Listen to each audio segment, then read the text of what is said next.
You have your two books right there in front of you.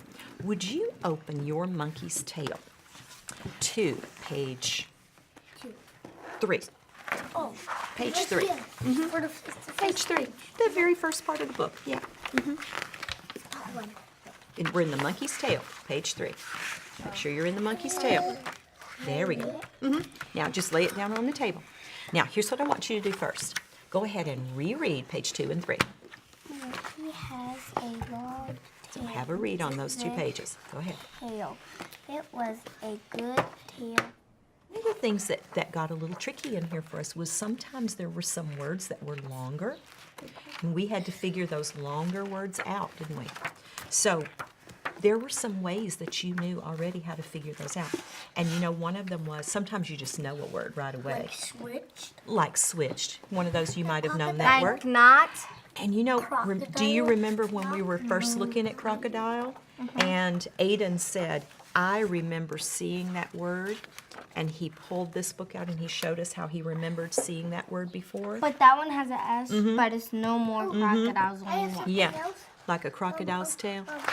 For the clever tails, they have all the animals from this book.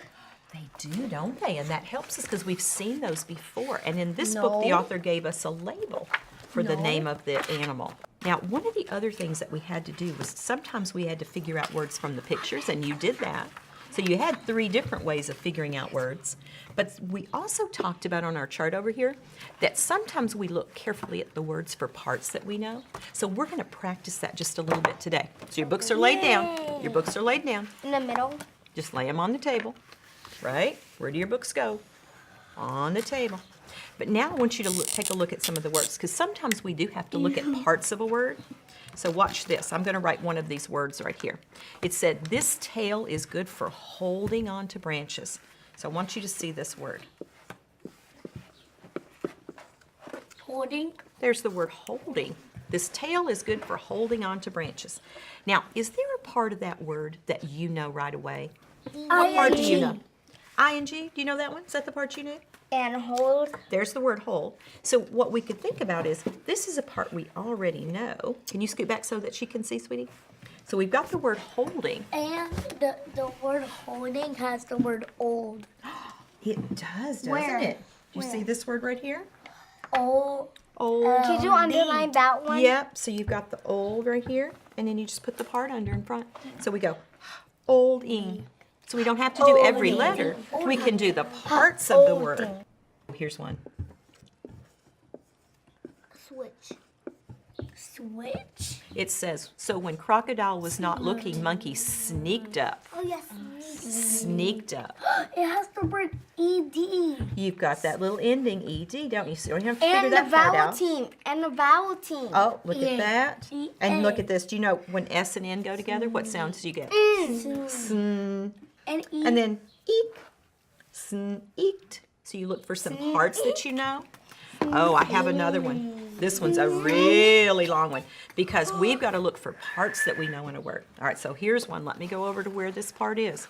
Do you remember when, oh, look at this.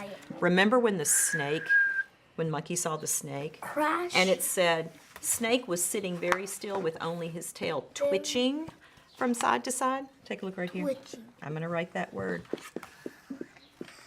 Now we thought about how the snake moved his tail. It has an ing. Do you see the ing part? So we don't have to stand on that. C-H. Oh, T-W. it and TW. Look at the parts That's of the word. all of it. Twitching. That's all So of you it. look at that. You know all those parts to figure that big word out, don't you? I got confused on Sometimes it's that. on the. Sometimes it's over here like, ow. It has the word ow.